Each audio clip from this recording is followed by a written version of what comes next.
शुक्राना गुरुजी, जो आज के दिन आपने सेवा दी सत्संग करने की, तो उसके लिए बहुत बहुत शुक्राना। आज के दिन वैसे भी आज 31 मई है और आज के दिन गुरुजी ने महासमाधि ली थी और मेरी फ्रेंड मधु का फ़ोन आया था, मधु खन्ना आंटी का, और उन्होंने बताया था कि गुरुजी एम्स में हैं और उनकी तबीयत ठीक नहीं है बिल्कुल, और उन्हें कुछ देर में बड़े मंदिर लाया जाएगा, तो तुम बड़े मंदिर पहुंचो। तो मैं एकदम से उससे पूछा कि हुआ क्या है। फिर उसने मुझे बताया कि गुरुजी ने महासमाधि ले ली है, और ये सुनते ही बस विश्वास ही नहीं हो रहा था कि ऐसा कैसे हो सकता है।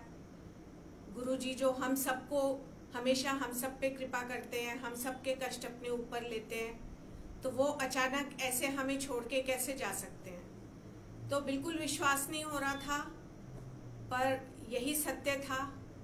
और मैंने एकदम अपने बेटे से कहा कि चलो बड़े मंदिर चलना है, और फिर हम लोग बड़े मंदिर गए और वहाँ पहुँचे तो वहाँ पे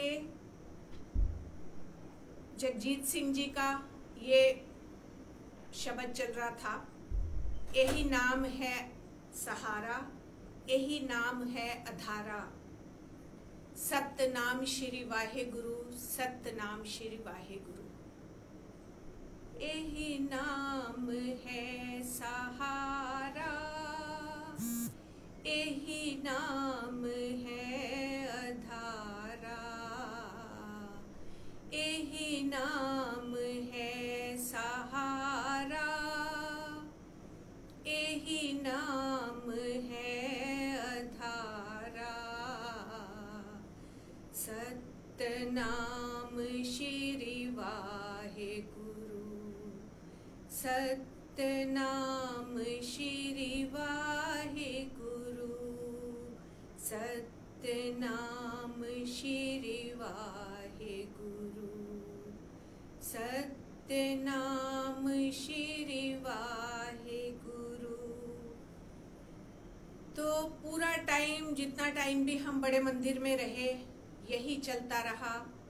और बस गुरुजी को हमने बड़े मंदिर में हॉल के बीचों बीच देखा और बिल्कुल विश्वास नहीं हो रहा था, बिल्कुल विश्वास नहीं हो रहा था। और उनको लेटे हुए देख के भी विश्वास हो ही नहीं रहा था कि वो अब अपना शरीर छोड़ चुके हैं। बहुत रोना आ रहा था, क्योंकि ये बात बिल्कुल सहने वाली नहीं थी और हम सह नहीं पा रहे थे। जबकि गुरुजी अपने शरीर की लिमिटेशन से ऊपर उठ के और वाइडर लिमिटेशंस में चले गए थे, लेकिन हम उस चीज़ को बिल्कुल भी नहीं सह पा रहे थे। तो वैसे ही रोना निकलता जा रहा था। और जब हम उनके दर्शन करके बाहर आए, तो हम जब उधर से निकल रहे थे तो सामने से राधा स्वामी जी आ रहे थे, और उन्होंने जब हमें रोते हुए देखा तो एकदम से उन्होंने कहा कि रोंदे क्यों पए हो, रब भी कदी किधरे गया। तो देखिए संगत जी, राधा स्वामी जी ने भी हमें ये एहसास दिलाया कि वो रब हैं, और रब तो कभी कहीं जा ही नहीं सकता। उन्होंने अपना शरीर जरूर छोड़ा है, वो रब थे, वो रब धरती पे आए थे, वो रब हैं, तो इसलिए वो कहीं नहीं गए हैं। उन्होंने सिर्फ अपना चोला छोड़ा है, उन्होंने सिर्फ महासमाधि ली है, वो यहाँ से गए नहीं हैं, बल्कि अब और भी ज्यादा वो अपनी सारी संगत के साथ हैं, और हमेशा वो कल्याण करने के लिए ही इस धरती पे उन्होंने जन्म लिया था। और ये गुरुजी ने कहा भी था, मैं ਤੁਹਾਡਾ कल्याण करन वास्ते आया हूं। ਤੁਸੀਂ ਸਾਰੇ किच्चड़ विच हो ते मैं इस किच्चड़ विच ਤੁਹਾਡਾ कल्याण करन वास्ते मैं भी इस कीचड़ विच आया। तो थैंक्स टू गुरु जी कि वो हम सब के लिए इस धरती पे आए गुरु रूप में, जो कि शिव पुराण में लिखा भी है कि मैं जगत का कल्याण करने के लिए जन्म लूंगा गुरु रूप में। और ये वो गुरु रूप था कि हमारे महाशिव ने जन्म लिया हम सबका कल्याण करने के लिए। और जब उन्होंने चोला छोड़ा तो वो हम लोगों से सहन बिल्कुल नहीं हो पा रहा था। पर वो हम सब जानते हैं कि जब जो उपजे सो बिन से, कि जो ये शरीर है जब ये जन्म लेता है तो इसको शरीर का त्याग भी करना पड़ता है। तो जब रब ने भी जन्म लिया गुरु रूप में तो उन्हें भी इस शरीर का त्याग करना पड़ा, जबकि वो कहीं नहीं गए हैं। वो अभी भी still he is with all of us, हम सबके साथ हैं। और वो ये एहसास हमें पल पल कराते रहते हैं। और गुरुजी जो ये समय हमारा चल रहा है, कोरोना काल, कोविड का टाइम, इस समय सफरिंग्स इतनी ज्यादा हैं कि पूरे वर्ल्ड वाइड चारों तरफ सफरिंग्स ही सफरिंग्स हैं।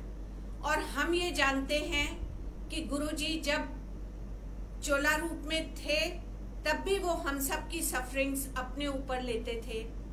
लोगों का कैंसर, डायबिटीज और भी बहुत सी बीमारियां वो सब अपने ऊपर लेते थे। वो खून की उल्टियां करते थे, उसके बाद फिर ठीक हो जाते थे। तो एक एक अपनी संगत की, अपने भक्त की बीमारी वो अपने ऊपर लेते थे। तो जब वो शारीरिक रूप में ये बीमारियां अपने ऊपर लेते थे तो अब तो वो शरीर छोड़ के और भी ज्यादा अनलिमिटेड पावर्स हैं उनमें, और वो सबकी वर्ल्ड वाइड सबकी सफरिंग्स अपने ऊपर ले रहे हैं। तो 90% वो कहते थे कि तुम्हारे कर्म मैं अपने ऊपर ले लेता हूँ और 10% मैं तुम्हें भुगतने के लिए देता हूँ। तो इसका मतलब यही हुआ ना कि ये जो पूरे वर्ल्ड में फैला हुआ है, ये जो माड़ा टाइम आया हुआ है, ये तो सिर्फ 10% है। 90% तो गुरुजी ने अपने ऊपर ले रखा है। तो जो 90% उन्होंने अपने ऊपर ले रखा है तो वो कितना सफर कर रहे हैं, ये अगर हम एक बार भी सोच के भी देखें तो आई थिंक हम लोग कांप जाएंगे।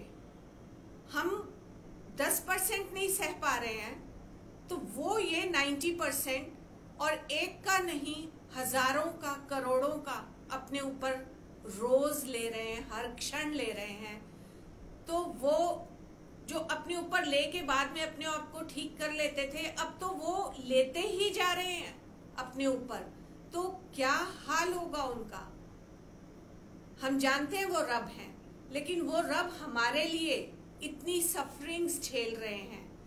तो थैंक यू गुरुजी, शुक्राना गुरुजी। और हम इस लायक भी नहीं हैं कि हम उनको कुछ दे सकें, हमारे पास कुछ है ही नहीं। हमारे अवगुणों के अलावा हमारे पास कुछ नहीं है। पर हम सब ये तो कर सकते हैं ना कि हम उनके लिए प्रेयर करें, और किससे प्रेयर भी हमें उनके लिए उन्हीं से करनी है, और किसी से हम प्रेयर भी नहीं कर सकते। तो गुरुजी हम सब आपसे प्रेयर करते हैं, प्रार्थना करते हैं कि ये जितनी सफरिंग्स आप अपने ऊपर ले रहे हो, गुरुजी आप प्लीज अपना भी ख्याल रखो। और हमें गुरुजी के लिए भी पाठ करना चाहिए, गुरुजी के लिए प्रेयर्स करनी चाहिए। वो बहुत सफर कर रहे हैं हम सब के लिए, और उसके लिए हम उनका जितना भी शुक्राना करें उतना ही कम है। और गुरुजी इंडिकेशंस भी देते हैं हमें, और बार बार इंडिकेशंस देते हैं। मुझे तो उन्होंने एक बार सपना भी दिखाया, और सपने में उन्होंने ये दिखाया कि वो यही रूम था जहां मैं बैठी हूँ, और उसमें संगत के साथ ही नीचे ही बैठे हैं वो, आसन की बजाय वो नीचे ही बैठे हैं और संगत से बातें कर रहे हैं। और वो इस साइड में बैठे हैं और मैं उस साइड में बैठी हूँ। तो संगत उनसे क्या बातें कर रही है मुझे वो नहीं सुनाई दे रहा, लेकिन मुझे उनकी आवाज बिल्कुल स्पष्ट सुनाई दी थी कि जे ए कर सकते ते तुसी क्यों नहीं कर सकते, तुसी भी सत्संग करया करो, रोज करया करो, जे ए रोज कर सकते ते तुसी क्यों नहीं कर सकते। तो सत्संग, सिमरन, सेवा ये सब तुसी करया करो। तो ये स्पष्ट आदेश था उनका कि हमें ये सब करना है। ये जो समय चल रहा है इसमें हम जितना ज्यादा से ज्यादा पाठ करेंगे, जितना ज्यादा से ज्यादा सत्संग करेंगे, सिमरन करेंगे, सेवा करेंगे, वही इस समय की डिमांड है, मांग है। और हम सबको गुरुजी ने ये इंस्ट्रक्शंस दी हैं, तो हमें ये सब करना ही चाहिए। तो थैंक यू गुरुजी, आप उपाय भी बताते हैं, तो हम सबको ये उपाय जरूर करना चाहिए। और सत्संग, सिमरन, सेवा ये सब हमें अपना नियम बना लेना चाहिए कि ये हमें करना ही है। सत्संग हम लोग को सबको अपने घर में करना चाहिए। जोत हमारे घर में रोज जगनी चाहिए गुरुजी की। गुरुजी को हमें रोज बुला के आसन पे बिठाना चाहिए। और उसके लिए जरूरी नहीं है कि हमें कोई बहुत, गुरुजी तो इतने सिंपल और इतने दयालु कृपालु हैं कि अगर हम सिंपल चेयर बिछा के और उस पे भी अगर हम एक कुशन रख के और कहेंगे आइए गुरुजी बैठिए, तो वो उस पे भी बैठेंगे। साइड में हम जोत जगाएंगे। अगर जोत हमारे पास नहीं भी है तो हम अगर एक कैंडल, मोमबत्ती भी जगाएंगे तो भी वो भी जोत ही होगी, और गुरुजी तब भी हमारे पास आके बैठेंगे। हम जल का एक ग्लास में जल रखें उनके लिए, चाय प्रसाद रखें, इतना तो हम कर ही सकते हैं। अगर हम ज्यादा नहीं कर सकते तो इतना तो हम कर ही सकते हैं। तो हम सबको सत्संग रोज करना है, और सिमरन भी करना है, और सेवा भी करनी है। सेवा में सत्संग के समय भी सेवा होती है, और जैसे हम लोग मंदिर जाके सेवा करते थे, अब हमारा घर में ही गुरुजी रोज आते हैं, तो हमारा घर ही मंदिर है, तो हमें घर में ही वैसे सेवा करनी है। और हमें अपनी फैमिली की सेवा करनी है, गुरुजी की सेवा करनी है, घर को वैसे ही साफ रखना है। और जहाँ भी हमें दिखाई देता है कि यहाँ जरूरत है सेवा की, तो हमें वहाँ सेवा अवश्य करनी चाहिए। आजकल तो घर घर में, अब तो फिर भी थोड़ा सा कमी आई है, लेकिन पीछे बीच में बहुत ज्यादा फैला हुआ था कोरोना, और तकरीबन हर घर में कोरोना ने अपनी दस्तक दे दी थी। तो जहां से भी हमें पता लगे, हम जैसे भी सेवा कर सके, चाहे हम लंगर प्रसाद भिजवाएं वहाँ, चाहे हम दवाई भिजवाएं वहाँ, हमें पता कर करके और ये सेवा तो अवश्य करते ही रहना चाहिए। तो बाकी भी किसी भी रूप में हमें पता लगे, जिस तरह आजकल मजदूरों की भी, लेबर्स की भी जॉब्स जा रही हैं, काफी जॉब्स लोगों की गई हैं, और कई लोगों को खाने की भी मुश्किल हो रही है। तो जहां पता लगे हमें बना के वहां लेके जाना चाहिए और वहां बांटना चाहिए। और जहां भी, मतलब जैसे भी हम जहां भी ठीक समझे, हमें दिखाई दे कि यहाँ जरूरत है, तो वो हमें जरूर करनी चाहिए। बाकी पाठ तो गुरुजी हमेशा कहते थे कि गुप्त पाठ और गुप्त दान, दान की जहां भी आपको लगे कि यहाँ दान किया जाना चाहिए, तो वो हमें चुपचाप कर देना चाहिए। उसके लिए ना हमें किसी से पूछना चाहिए, ना हमें किसी को बताना चाहिए, क्योंकि दान, गुप्त दान किया हुआ ही दान दान कहलाता है। अगर हम सबको बता के दान कर रहे हैं तो वो दान नहीं है। और इसी तरह गुप्त पाठ, सत्संग तो हम सबके बीच में बैठ के, गुरुजी भी आते हैं, गुरुजी संगत को साथ लेके आते हैं। जब वो फिजिकल फॉर्म में थे तब भी वो संगत को साथ लेके आते थे, और अब जब वो आते हैं तब भी वो संगत को साथ लेके आते हैं, और उनके साथ संगत आती है। मैंने देखा है, गुरुजी ऐसे ही आसन पे आके बैठे थे, मैं आंखें बंद करके इधर बैठी थी, और मैंने बंद आंखों में ही देखा कि संगत आ रही है और आके बैठ रही है, जबकि वहां सिर्फ मैं बैठी थी या मेरा बेटा बैठा था। और संगत आती जा रही थी, कुछ आंटीज आई, और उसके बाद मेरे फादर जो अब गुरुजी के ही पास हैं, और गुरुजी दिखा भी चुके हैं मुझे अपने पास को, तो मेरे फादर आए और मेरे एक अंकल भी आए, और वो आके यही गुरुजी के दरबार में बैठे, और गुरुजी ने ऐसे करके सारी संगत को ब्लेसिंग्स दी। तो मैं भूल नहीं सकती वो दिन भी कि जब ऐसा हुआ था, और ये पिछले साल हुआ था ऐसा, पिछले साल जब कोरोना स्टार्ट हुआ था फर्स्ट वेव में, और गुरुजी ने ये दिखा दिया था कि हाँ मेरे साथ संगत यहाँ से भी आती है। तो जब भी हम गुरुजी को अपने घर में बुलाते हैं तो ये डेफिनेट है कि गुरुजी संगत के साथ आ रहे हैं। तो पाठ की मैं जो बात कर रही थी कि पाठ और दान ये दोनों गुप्त होने चाहिए, गुप्त पाठ गुप्त दान। अब गुप्त पाठ हम कैसे करेंगे? जो हम सत्संग कर रहे हैं वो तो हम सबके सामने कर रहे हैं, उसका अपना अलग महत्व है, उसमें गुरुजी आके बैठे हैं और हम सबको ब्लेसिंग्स दे रहे हैं। और जो पाठ है वो तो हमारी सांस सांस में चलना चाहिए, कि हम सांस भी लें तो उसके साथ हमारा पाठ चलते रहना चाहिए। तो वो तो सांस लेना हमारा तो किसी को नहीं पता हम कब सांस ले रहे हैं, कितनी सांसें ले चुके हैं, तो उसके साथ अब क्या पाठ करेंगे ये सबका अपना अपना इंडिविजुअल है।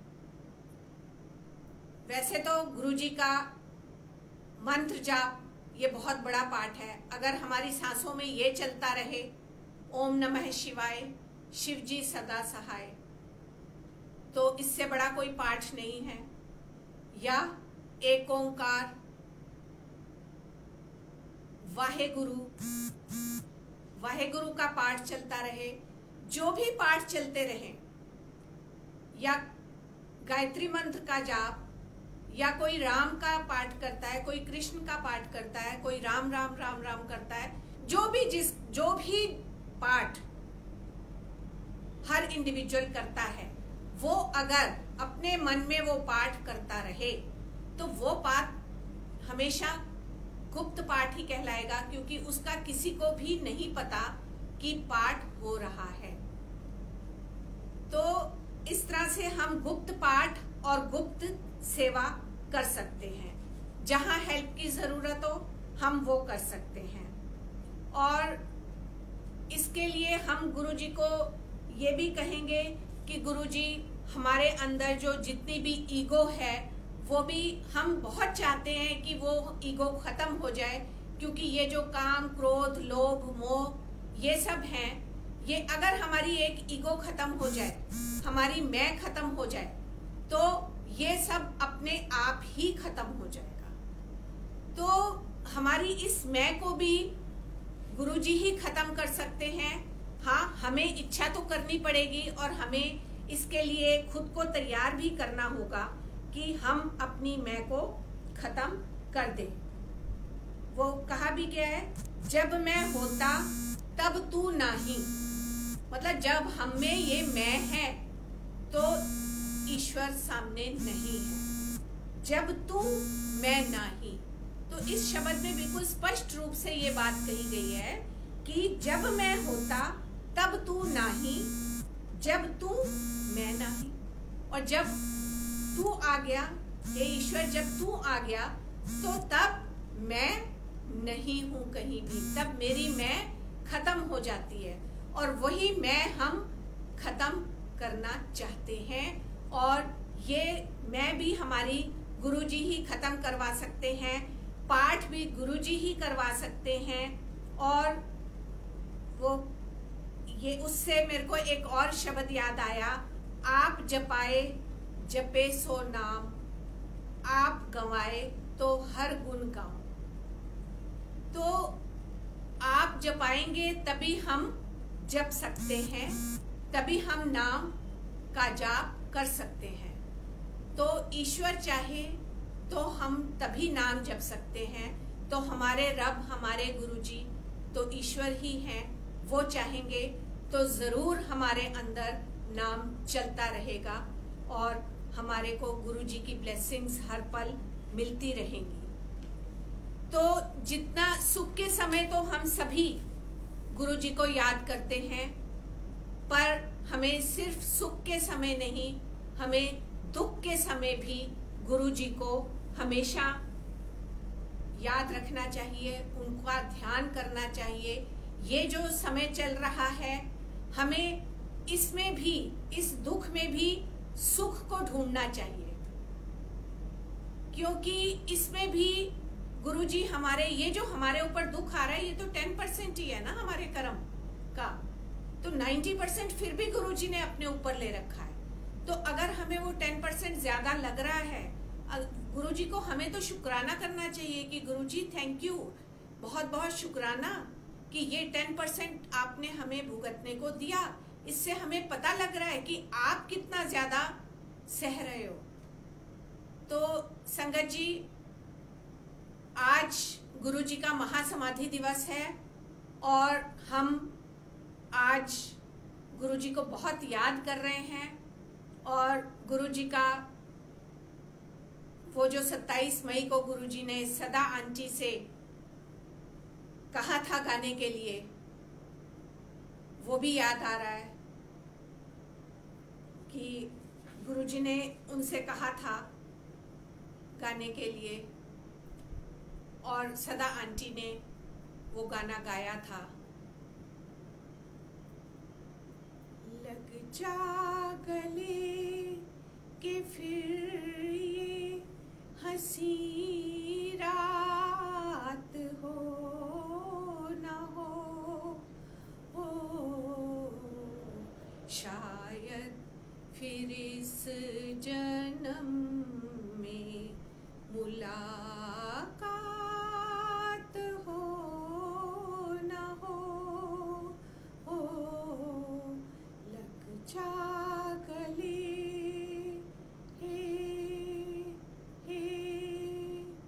पास आइए कि हम नहीं आएंगे बार बार। बाही गले में डार के हम रोले जार जार। आपके नसीब में ये रात हो ना हो शायद फिर इस जन्म में मुलाकात हो ना हो। लग जा गले कि फिर ये हंसी रात हो ना हो शायद फिर इस जन्म में मुलाकात हो ना हो लग जा गले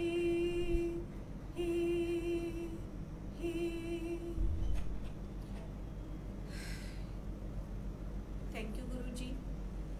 बस याद आ गया और मन किया आपके लिए ये गाने का। हालांकि मैं कोई गायिका नहीं हूँ और मैं ना ही कोई बहुत अच्छे से गा पाई, बस मन किया आपके लिए गाने के लिए, सो थोड़ा सा गा दिया। तो कोई गलती हो गई हो तो क्षमा कर दीजिएगा। और बाकी गुरुजी ने इतनी इतनी इतनी ब्लेसिंग्स दी हैं शुरू से लेके और अब तक। हम गुरुजी के पास गए, वहाँ जाके इतना अच्छा लगा। एम्पायर एस्टेट में जब पहली बार गए थे, और जो उनके पास 2004 में मैं पहली बार इस जन्म का कह रही हूँ, मुझे नहीं पता उससे पहले हम कितने जन्मों से गुरुजी के साथ हैं। तो इतना अच्छा लगा था कि ऐसे लगा कि ये तो ऐसी जगह है जहाँ मैं रोज आ सकती हूँ। जबकि उससे पहले मैं कभी गुरुजी के पास नहीं गई थी, उससे पहले मैं कभी किसी और गुरु के पास नहीं गई थी, उससे पहले मैं कभी बहुत ज़्यादा मंदिर वगैरह नहीं जाया करती थी, पूजा पाठ नहीं किया करती थी। लेकिन डायरेक्ट सीधे गुरुजी ने अपने पास बुलाया, और वो दिन है और आज का दिन है। अब तो बस गुरुजी के अलावा और कुछ दिखाई नहीं देता, और गुरुजी भी हर पल ये एहसास दिलाते रहते हैं। अभी भी ये इंजेक्शंस जो हम लोग सब लगवा रहे हैं, तो मुझे भी मेरा पहला इंजेक्शन लगने के बाद थोड़ा बहुत रिएक्शन हुआ था, बट सेकंड इंजेक्शन मेरा जिस दिन लगा, तो उस दिन तो कुछ नहीं हुआ। नेक्स्ट डे से थोड़ा रिएक्शन ज़्यादा था, बुखार भी था, दर्द भी था, पूरी बॉडी में काफ़ी दर्द था। और बेटे ने मुझे बताया कि मम्मी आज सुबह सत्संग में बैठे हुए उसको कई बार गुरुजी कुछ कुछ दिखा देते हैं या इंस्ट्रक्शंस दे देते हैं। तो मॉर्निंग में अमृत वेले के सत्संग में उसको गुरुजी ने दिखाया कि गुरुजी मेरे को बोल रहे हैं कि जदों मेरे को आनी है ते येलो कपड़े पाके आया कर। तो कहने लगा मम्मी गुरुजी ने ये बात बोली है आपको। तो ये गुरुजी जानते हैं कि उन्होंने क्यों बोला और किस लिए बोला। एंड थैंक यू गुरुजी। इसमें भी वो कोई कष्ट काट रहे होंगे, क्योंकि इस बार ये जो सेकंड इंजेक्शन लगा मेरा, इससे मुझे काफ़ी तकलीफ रही। मतलब 24 तारीख को लगा था, आज वैसे मैं ठीक महसूस कर रही हूँ, लेकिन कल तक भी मुझे वो तकलीफ थी। पूरी बॉडी में पेन तो बहुत होता ही था, हल्का हल्का बुखार भी होता था, लेकिन वीकनेस इतनी पता नहीं कहाँ से आ गई थी कि कभी हाथ कांप रहे हैं, कभी पैर कांप रहे हैं, कभी ऐसे लगता था अभी गिर जाऊंगी। तो ये गुरुजी जानते हैं। ये तो 10% था, फिर वही 10% कि 90% गुरुजी ने ले लिया अपने ऊपर, और वो 10% भी कितने प्यार से भुगतवा दिया, ये कह के कि मेरे को आए तो येलो कपड़ा पाके आया कर। तो थैंक यू गुरुजी, बहुत बहुत धन्यवाद कि आपने इस तरह से, आप हमेशा से ये एहसास दिलाते रहते हैं कि आप हमारे साथ हैं। तो सिर्फ मेरे साथ नहीं, वो अपनी सारी संगत के साथ हैं, और हम सबको ही उनका बहुत शुक्राना करना चाहिए, और उनके लिए हमें प्रेयर्स भी करनी चाहिए। और धन्यवाद गुरुजी, शुक्राना गुरुजी, नमस्ते गुरुजी, बहुत बहुत शुक्राना संगत जी आपका भी कि आपने भी बैठ के सत्संग सुना। और आज महासमाधि वाले दिन, महासमाधि दिवस वाले दिन गुरुजी ने सत्संग करने की जो सेवा बख्शी, उसके लिए भी गुरुजी का बहुत बहुत शुक्राना। थैंक यू गुरुजी। जय गुरुजी।